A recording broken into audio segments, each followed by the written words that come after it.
Hey, welcome. It's Lee Kellogg here, and I'm glad you've joined me again today on this Creativity on Fire weekly installment. And today we're actually going to talk about something that's a little different. It's related to creativity and it impacts your creativity, and that is your health.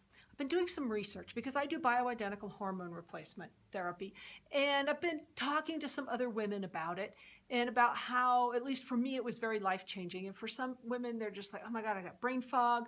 I don't know what to do. And I'm like, okay, you're 49. You probably need to do something with your hormones. And in reading and researching it, it's like overwhelming. So this is true for any area of health. It's like, I've got to have knee surgery here in a couple of weeks. And I started like, oh, there's like what they call stem cell injection. And then there's regular arthroscopic surgery. And sometimes it's really hard to figure out what to do. So you have to do your research. You have to talk to your professional advisor and maybe some other advisors and reach out and try to find people who can help you, maybe who've gone through the procedure, who are doing it. Like, I sort of started hormone replacement therapy because I was desperate. I wasn't sleeping at night. I had hot flashes all the time, year after year. And I had a colleague of mine in Florida suggest I do hormone replacement therapy. So I started talking to the women around me who are older than I am. And I said, are you guys doing this? Are you doing this? And it turned out there were several in next door neighbors that work at a shop next to mine. And so I went to see the physician and I had a good long conversation, and I've been very happy with it since. I'm not advocating, and I'm not saying yes you should do it, and I'm not saying no you shouldn't. It's not right for everybody. For me, it has been life-changing. It also pissed off my main physician, who I had to fire. She was like, no, you shouldn't be doing this. No. And what I found in my research is that there's not much research. There's not much going on that we know about. I mean, yes, we know about the Women's Health Initiative that was ended in 2002 because a very small percentage of the women ended up having cancer. But because that was such a small percentage, statistically, it's a little skewed. And it may not have been done right. And it also, you have to look at what they were testing versus what's available now versus like what I'm taking. And there's a whole variety of options now that didn't exist almost 20 years ago. So it's, again, you have to do your research. You have to talk to people. And this is true for any health thing, and even diets. I've got a group of ladies that we discuss because we're all on a very limited diet that routinely I hear physicians say, oh, you should get off of that. That's only a short-term diet.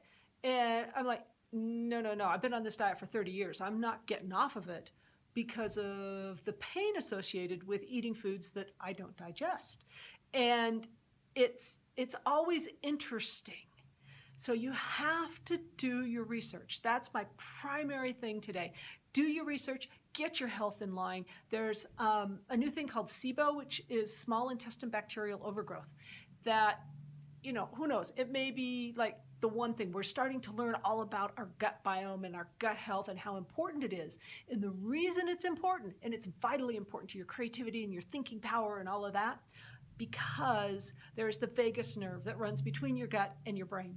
And that is like the direct communication between your brain and like all your organs in your gut. And your gut is like, it's got all these nerve endings and communication systems that go on. And how when you get this, you can say, oh, I got this gut feeling.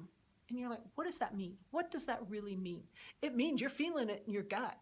Or you're feeling it in your heart, but you're really feeling it in your gut, that you're not feeling, it's like, I got a head feeling. No, we don't talk about that. We talk about a gut feeling because we can't rationalize the gut feeling. We know we have a gut feeling. Go with your gut feelings.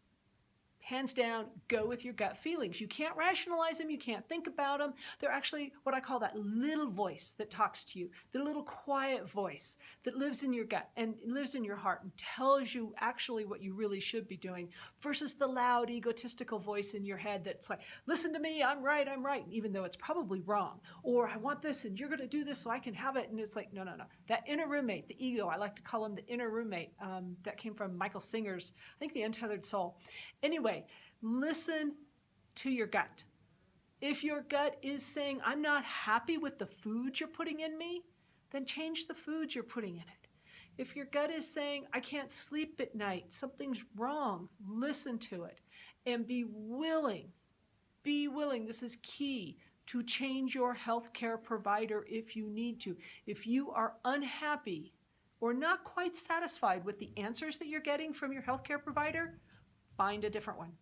Seek out some different answers. Talk to people. Get on Facebook, even though social media isn't quite always the right answer, because you'll frequently get confirmation bias. You will find the information you want to hear rather than having a good, balanced opinion on things. But definitely seek out the help you need. And if you need to see multiple physicians or multiple doctors or multiple specialists, do it. And many times your insurance will pay for those visits. So take care of yourself, take care of your health, because that's all you got. Your health is like the vital key. If you take care of yourself first, everything else in your life will follow. Then you'll be able to take care of the people in your life. You'll be able to be more creative. You'll be able to produce and follow your dreams, produce the things you want to produce, and make the things you want to do and achieve your dreams, achieve your goals. So that is it. I'm Lee Kellogg. Thank you for listening today. I greatly appreciate it. Do share the video. Subscribe. There's the little bell on YouTube. You'll get notification. Sign up for my weekly email. If you're not getting that, you'll receive notification about this video and other videos when I post them.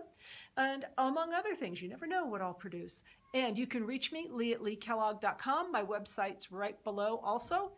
And I will see you all next week. Bye.